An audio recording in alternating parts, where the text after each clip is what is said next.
पार्वती प्रियपुत्राय पूर्वा सन्ध्या प्रवर्तते। उत्तिष्ठ गजराज्यास्य कर्तव्यं लोकपालनम्। उत्तिष्ठोत्तिष्ठ विघ्नेश उत्तिष्ठ गणनायका। उत्तिष्ठ गिरिजापुत्रा जगतां मङ्गलं कुरु। श्रीकाणिपाकवरसिद्धिविनायकत्वं प्रीत्याद्य जागृहि कुरु प्रियमङ्गलानि। त्रैलोक्यरक्षणकराणि महोज्ज्वलानि। श्रीमद्विनायक विभो तव सुप्रभातम्। श्रीमद्विहारपुरवास शिवात्मजाता। कूपोद्भवाद्भुत विलास स्वयंभूमूर्ते। श्रीदेव शङ्खलिखिताश्रितपादपद्मा। श्रीमद्विनायक विभो तव सुप्रभातम्। श्रीनारिकेळवनशोभित पुष्टिगात्रा। क्षीराभिषिक्त शुभविग्रह तत्त्वमूर्ते। दिव्याङ्गमूषिक सुवाहन मोदरूपा। श्रीमद्विनायक विभो तव सुप्रभातम्। श्रीकाणिपाकवरभूतलवास तुष्ट। हे आदिपूज्य अरुणारुण भानुतेज। प्राचीदिशाम्बरमिदं रविकान्तिनिष्ठम्। श्रीमद्विनायक विभो तव सुप्रभातम्। श्रीबाहुदा शुभतरङ्ग सुबाहुदत्त। सुस्निग्ध शीतल कणानपि सङ्गृहीत्य। प्रभातवायुरिह यास्यति सेवनाय। श्रीमद्विनायक विभो तव सुप्रभातम्। गौरीकराम्बुज सुलालित दिव्यवक्त्र। श्रीकण्ठमानस मुदाकर मोदरूप। कैलासशैलशिखरस्थित बालभानो। श्रीमद्गणेश्वर विभो तव सुप्रभातम्। दूर्वाङ्कुराणि जलजानि सुपुष्पकाणि। बिल्वानि पूजन विधौ च सुसज्जितानि। नित्यार्चनोत्सुक मदोत्कटवारणास्य। श्रीमद्गणेश्वर विभो तव सुप्रभातम्। हृत्कूपमध्य समुपस्थित चित्स्वरूप। कूटस्थ तत्त्वमिदमेव हि बोधनेन। त्वामत्र भासि विदधासि समस्त शोभान्। श्रीमद्गणेश्वर विभो तव सुप्रभातम्। श्रीमुद्गलाख्य मुनिसन्नुत सच्चरित्र। वासिष्ठगृत्समदमुख्य ऋषीश्वरीत्या। वेदोक्त देवगणमन्त्र गणादिनाथ। श्रीमद्गणेश्वर विभो तव सुप्रभातम्। ऋग्वेद कीर्तित गणाधिप ज्येष्ठ राजा। त्वं ब्रह्मणस्पतिरिति प्रकटीकृतोऽसि। आधर्व शीर्ष मनुमन्त्रित दिव्यमूर्ते। श्रीमद्गणेश्वर विभो तव सुप्रभातम्। ब्रह्मादिदेव परिकीर्तित वेदपाठाः। त्वच्छूर्पकर्णकुहरौ प्रविशन्ति देवाः। श्रुत्याधुनैव परिपालय धर्मसङ्घान्। श्रीवल्लभेश भगवन् तव सुप्रभातम्। हेरम्बलम्ब जठराद्भुत दिव्यगात्रा। प्रारम्भ पूजनमिदं दयया गृहीत्वा। सर्वाशुभानि परिनाशय सर्वपुत्र। श्रीवल्लभेश भगवन् तव सुप्रभातम्। भानुदयेन न हि दृश्यति चन्द्रबिम्बम्। त्वत्फालदेश शशिरेव विभाति नित्यम्। सत्यस्वरूप निगमागम सन्नुताङ्घ्रे। श्रीवल्लभेश भगवन् तव सुप्रभातम्। कालाग्निरुद्र सुत काल नियामकत्वम्। कालानुकूल फलदोऽसि कलामयोऽसि। कल्याणकारक कलाधर शेखरोऽसि। श्रीवल्लभेश भगवन् तव सुप्रभातम्। उग्रस्वरूप रिपुनाशक उग्रपुत्र। सौम्योऽसि सोम विनुतोऽसि प्रशान्तरूप। सर्वेश सर्वफलकारक सर्वमूर्ते। श्रीवल्लभेश भगवन् तव सुप्रभातम्। दारिद्र्य दुःख भयभञ्जन दक्ष स्वामिन्। तारुण्य विग्रह धनादि फलप्रदायिन्। लावण्य मञ्जुल कलान्वित रञ्जितास्य। हे विघ्ननाथ भगवन् तव सुप्रभातम्। गम्भीर तुष्ट गणराज गकार पूज्य। गान्धर्वगान परिवर्तित नादमूर्ते। गाङ्गेय गण्य गणिताधिक कलास्वरूप। श्रीमद्विनायक विभो तव सुप्रभातम्। मूलादिचक्र निलयोच्युत योगमूर्ते। त्वामादिदेवमनुचिन्त्य तरन्ति भक्ताः। रागादिदोषपरिहारक वेदवेद्या हे विघ्ननाथ भगवन् तव सुप्रभातम्। लक्ष्म्यादिशक्तियुत शक्ति गणेश्वरोऽसि दिव्याक्षरोऽसि शुभमन्त्र विराजितोऽसि तन्त्रादिभिर्नुतनतेष्टत वल्लभेश हे विघ्ननाथ भगवन् तव सुप्रभातम्। नागोपवीतधरनाथ विनोद चित्त नागास्य नाशित महाघनतानुरक्त आनन्दतुन्दिलतनो बहिरान्तरस्थ हे विघ्ननाथ भगवन् तव सुप्रभातम्। भद्रे भवक्त्र नवभद्रद भद्रतेज रुद्रप्रियात्मज मदद्रव शक्तियुक्त आद्रीशजा मधुरवत्सलता निधान हे विघ्ननाथ भगवन् तव सुप्रभातम्। सर्वार्थसिद्धिफलदायक बुद्धिदायिन् विघ्नाद्रिवज्र परिपूज्य चतुर्थी काले भद्रं पदं दिशसि भक्तगणार्थितोऽसि हे विघ्ननाथ भगवन् तव सुप्रभातम्। बालादिभव्य बहुरूपधरोऽसि देव चिन्तामणिस्त्वमसि सर्वफलप्रदोऽसि त्वन्नाम दिव्यमणिरस्ति जगद्धिताय हे विघ्ननाथ भगवन् तव सुप्रभातम्।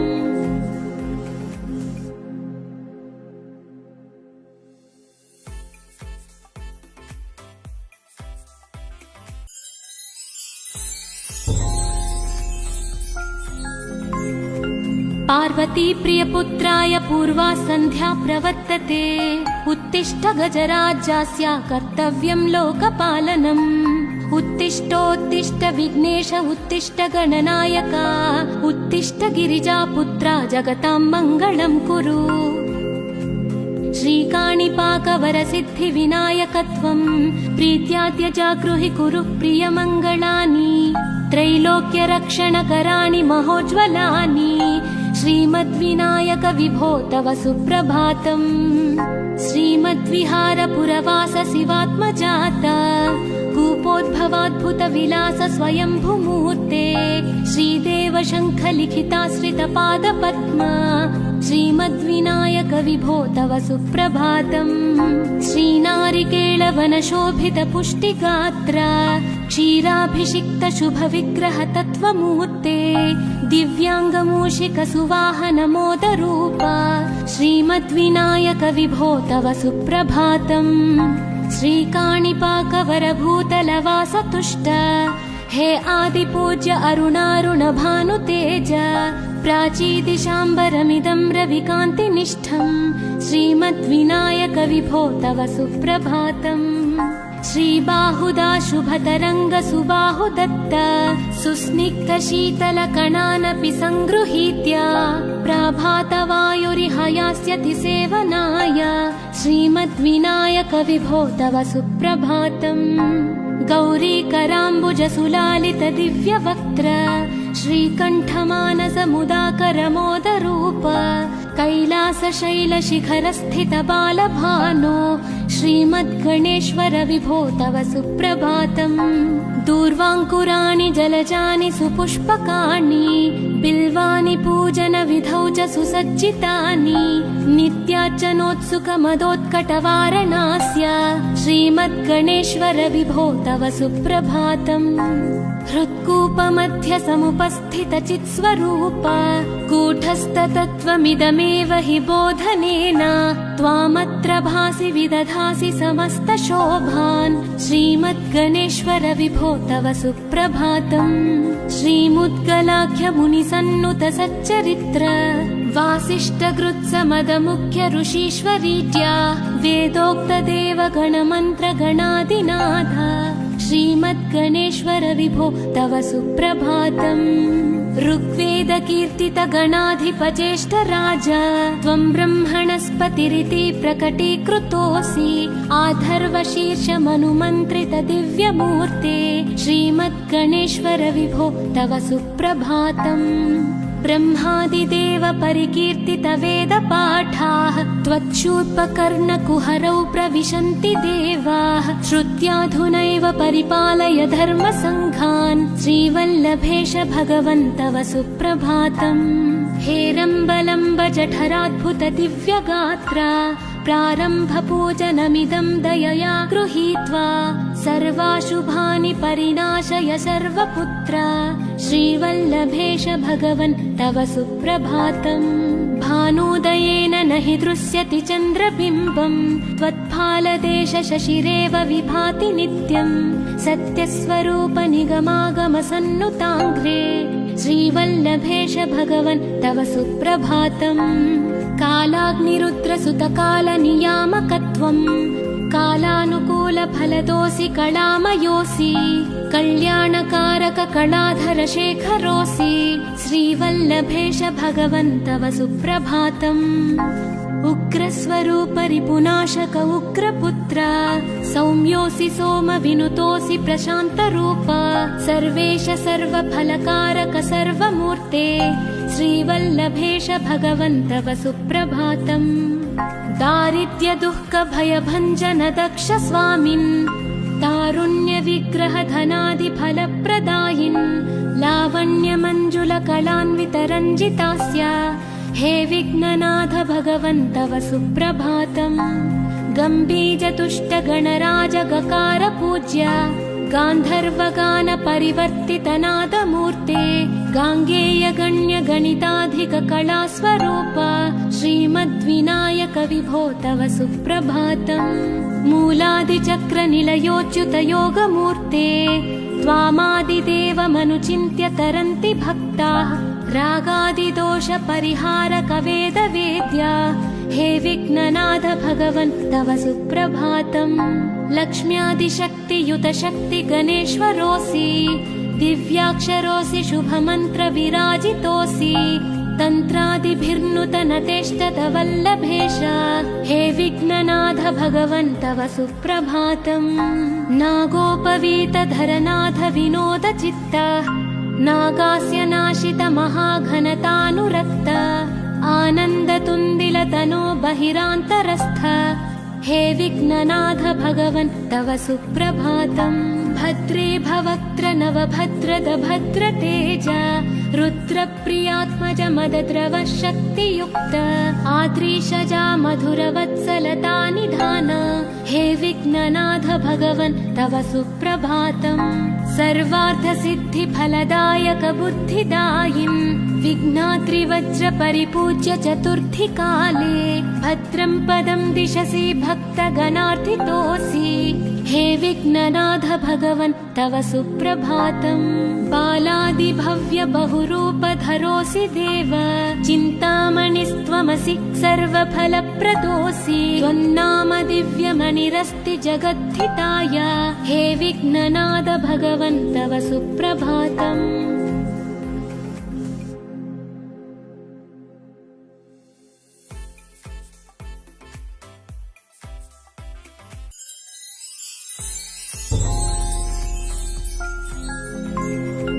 पार्वती प्रियपुत्राय पूर्वा सन्ध्या प्रवर्तते उत्तिष्ठ गजराज्यास्य कर्तव्यं लोकपालनम् उत्तिष्ठोत्तिष्ठ विघ्नेश उत्तिष्ठ गणनायक उत्तिष्ठ गिरिजापुत्रा जगतां मङ्गलं कुरु श्रीकाणिपाकवरसिद्धि विनायकत्वं प्रीत्याद्य जागृहि कुरु प्रियमङ्गलानि त्रैलोक्यरक्षणकराणि महोज्ज्वलानि श्रीमद्विनायक विभो तव सुप्रभातम् श्रीमद्विहारपुरवास शिवात्मजात कूपोद्भवाद्भुत विलास स्वयंभूमूर्ते श्रीदेव शङ्ख लिखिताश्रित पादपद्म श्रीमद्विनायक विभो तव सुप्रभातम् श्रीनारिकेळवन शोभित पुष्टिगात्र क्षीराभिषिक्त शुभ विग्रह तत्त्वमूर्ते दिव्याङ्गमूषिक सुवाहन मोदरूप श्रीमद्विनायक विभो तव सुप्रभातम् श्रीकाणिपाकवरभूतलवास तुष्ट हे आदिपूज्य अरुणारुण भानुतेज प्राचीदिशाम्बरमिदं रविकान्तिनिष्ठम् श्रीमद्विनायक विभो तव सुप्रभातम्। श्रीबाहुदा शुभतरङ्ग सुबाहुदत्त सुस्निग्ध शीतलकणानपि सङ्गृहीत्य प्रभातवायुरिह यास्यति सेवनाय श्रीमद्विनायक विभो तव सुप्रभातम्। गौरीकराम्बुज सुलालित दिव्यवक्त्र श्रीकण्ठमानसमुदाकर मोदरूप कैलासशैलशिखरस्थित बालभानो श्रीमद्गणेश्वर विभो तव सुप्रभातम्।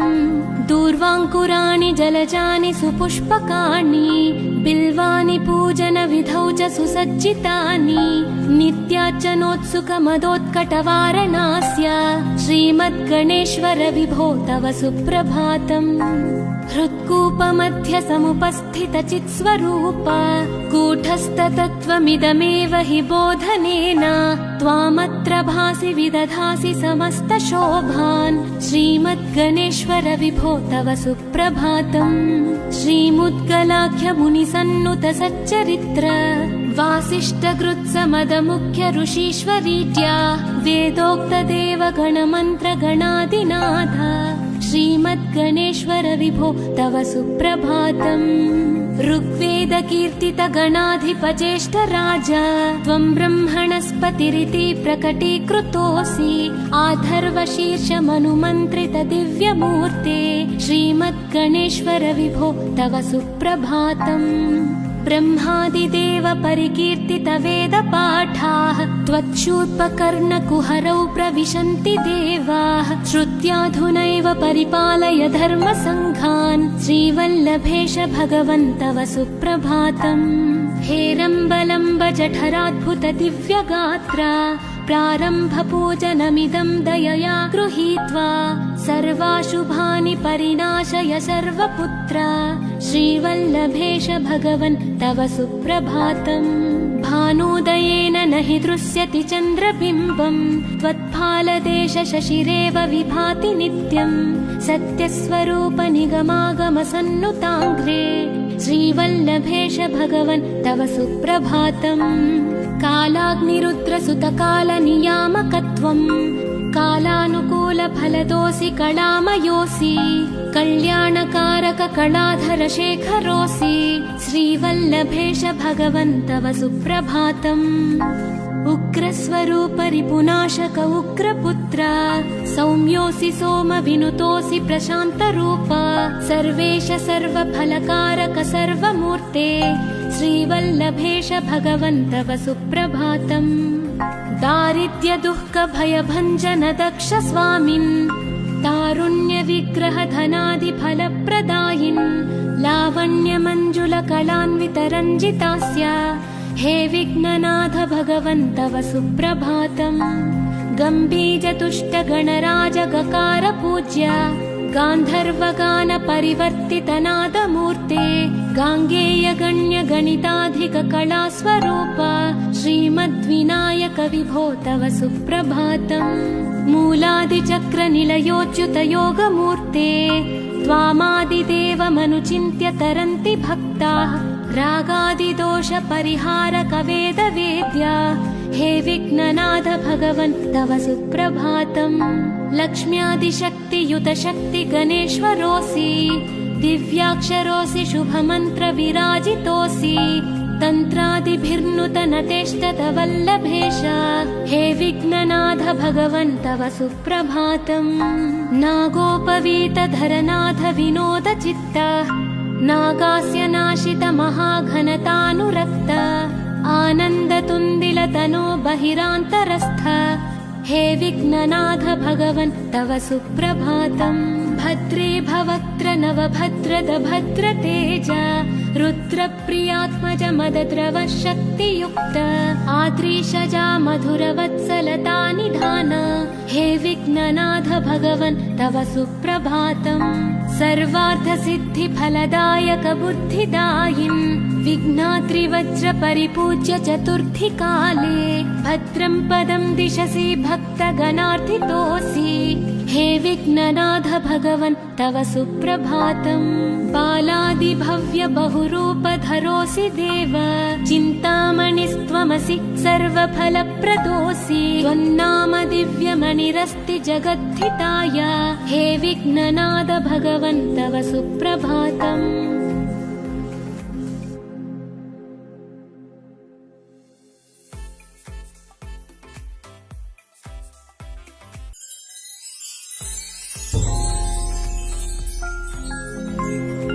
पार्वती प्रियपुत्राय पूर्वा सन्ध्या प्रवर्तते उत्तिष्ठ गजराज्यास्य कर्तव्यं लोकपालनम् उत्तिष्ठोत्तिष्ठ विघ्नेश उत्तिष्ठ गणनायका उत्तिष्ठ गिरिजापुत्रा जगतां मङ्गलं कुरु श्रीकाणिपाकवरसिद्धिविनायकत्वं प्रीत्याद्य जागृहि कुरु प्रियमङ्गलानि त्रैलोक्यरक्षणकराणि महोज्ज्वलानि श्रीमद्विनायक विभो तव सुप्रभातम् श्रीमद्विहारपुरवास शिवात्मजाता कूपोद्भवाद्भुतविलास स्वयंभूमूर्ते श्रीदेव शङ्खलिखिताश्रितपादपद्मा श्रीमद्विनायक विभो तव सुप्रभातम् श्रीनारिकेळवनशोभितपुष्टिगात्र क्षीराभिषिक्त शुभविग्रह तत्त्वमूर्ते दिव्याङ्गमूषिक सुवाहन मोदरूपा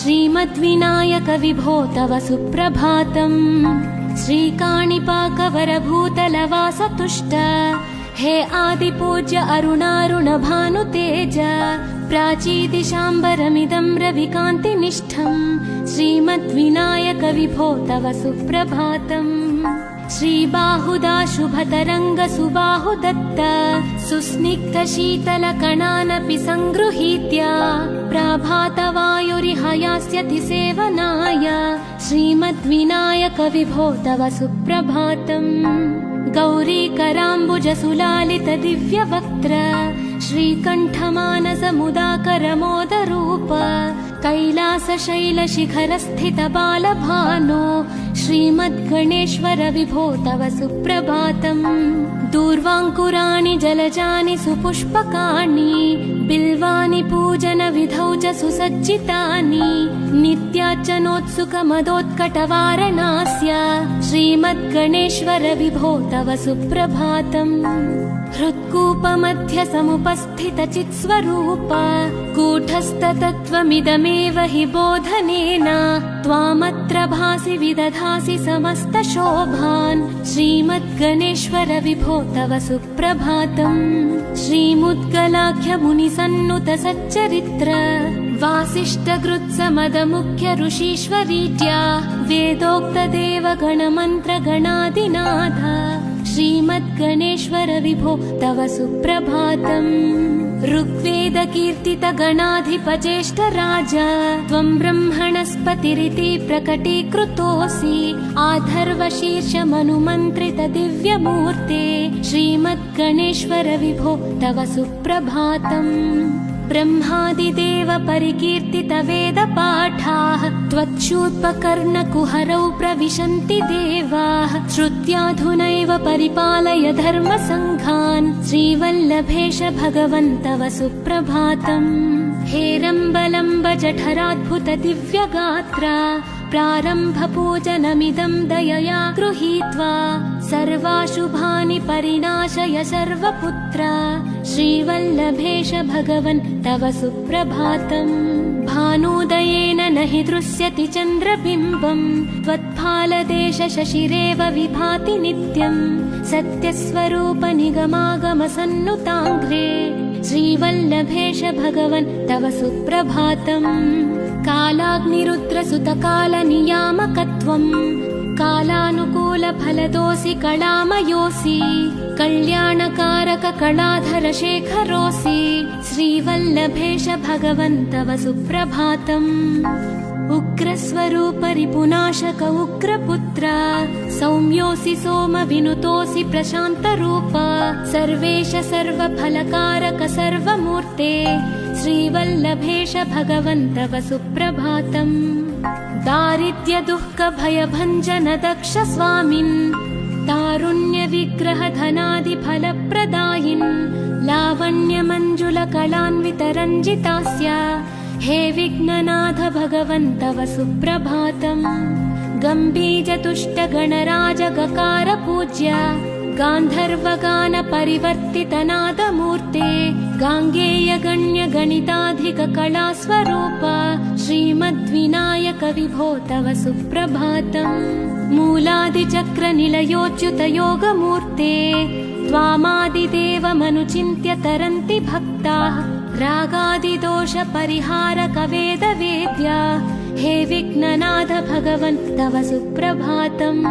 लक्ष्म्यादिशक्तियुतशक्तिगणेश्वरोऽसि दिव्याक्षरोऽसि शुभमन्त्रविराजितोऽसि तन्त्रादिभिर्नुतनतेष्टतवल्लभेश हे विघ्ननाथ भगवन् तव सुप्रभातम्। नागोपवीतधरनाथ विनोदचित्त नागास्य नाशित महाघनतानुरक्त आनन्दतुन्दिलतनो बहिरान्तरस्थ हे विघ्ननाथ भगवन् तव सुप्रभातम्। भद्रे भवक्त्र नवभद्रद भद्रतेज रुद्रप्रियात्मज मदद्रव शक्तियुक्त आद्रीशजा मधुरवत्सलता निधान हे विघ्ननाथ भगवन् तव सुप्रभातम्। सर्वार्थसिद्धिफलदायक बुद्धिदायिन् विघ्नाद्रिवज्र परिपूज्य चतुर्थी काले भद्रं पदं दिशसि भक्तगणार्थितोऽसि हे विघ्ननाथ भगवन् तव सुप्रभातम्। बालादिभव्य बहुरूपधरोऽसि देव चिन्तामणिस्त्वमसि सर्वफलप्रदोऽसि त्वन्नाम दिव्यमणिरस्ति जगद्धिताय हे विघ्ननाथ भगवन् तव सुप्रभातम्।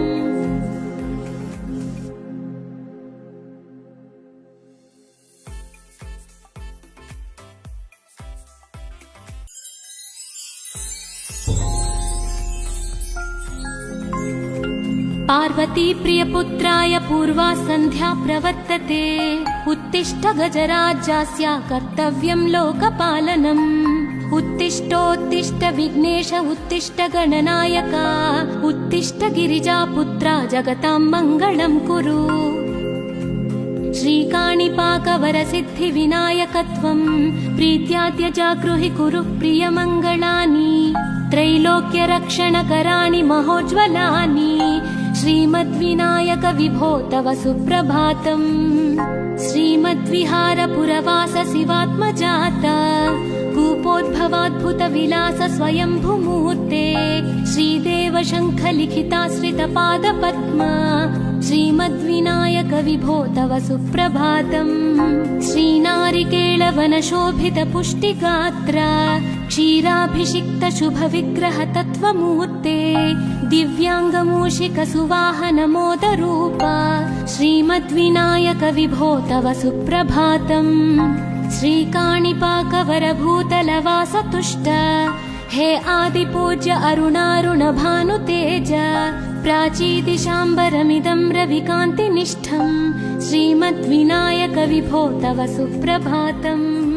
श्रीबाहुदा शुभतरङ्ग सुबाहुदत्त सुस्निग्धशीतलकणानपि सङ्गृहीत्य प्रभातवायुरिहयास्यति सेवनाय श्रीमद्विनायक विभो तव सुप्रभातम्।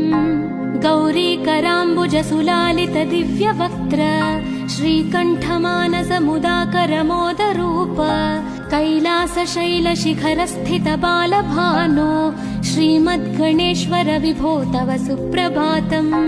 दूर्वाङ्कुराणि जलजानि सुपुष्पकाणि बिल्वानि पूजनविधौ च सुसज्जितानि नित्यार्चनोत्सुकमदोत्कटवारणास्य श्रीमद्गणेश्वर विभो तव सुप्रभातम्। हृत्कूपमध्य समुपस्थितचित्स्वरूप कूटस्थतत्त्वमिदमेव हि बोधनेन त्वामत्र भासि विदधासि समस्तशोभान् श्रीमद्गणेश्वर विभो तव सुप्रभातम्। श्रीमुद्गलाख्यमुनिसन्नुत सच्चरित्र वासिष्ठकृत्समदमुख्य ऋषीश्वरीत्या वेदोक्तदेवगणमन्त्रगणादिनाथ श्रीमद्गणेश्वर विभो तव सुप्रभातम्। ऋग्वेदकीर्तित गणाधिपजेष्ठ राजा त्वं ब्रह्मणस्पतिरिति प्रकटीकृतोऽसि। आधर्वशीर्षमनुमन्त्रित दिव्यमूर्ते श्रीमद्गणेश्वर विभो तव सुप्रभातम्। ब्रह्मादिदेव परिकीर्तित वेदपाठाः त्वच्छूर्पकर्णकुहरौ प्रविशन्ति देवाः। श्रुत्याधुनैव परिपालय धर्मसङ्घान् श्रीवल्लभेश भगवन् तव सुप्रभातम्। हेरम्बलम्ब जठराद्भुत दिव्यगात्रा प्रारम्भ पूजनमिदं दयया गृहीत्वा सर्वाशुभानि